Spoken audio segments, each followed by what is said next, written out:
اہم خبروں سے آپ کو آگاہ کرتے ہیں۔ امریکی صدر ٹرمپ نے سعودی عرب پر اسرائیل کو تسلیم کرنے پر زور دیا ہے۔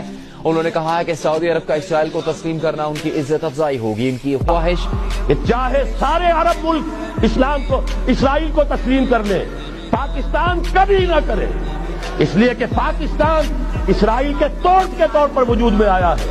اللہ نے اسے اسرائیل کے وجود میں آنے سے 1 سال قبل وجود بخشا ہے۔ ہم کبھی تسلیم نہیں کریں گے۔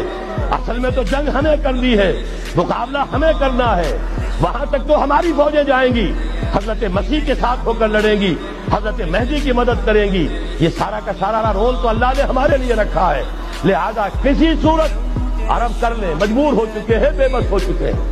ان کا معاملہ جو بھی ہے وہ جانے، لیکن چاہے وہ تسلیم کر لیں، اسرائیل کو کسی صورت میں پاکستان تسلیم نہ کرے۔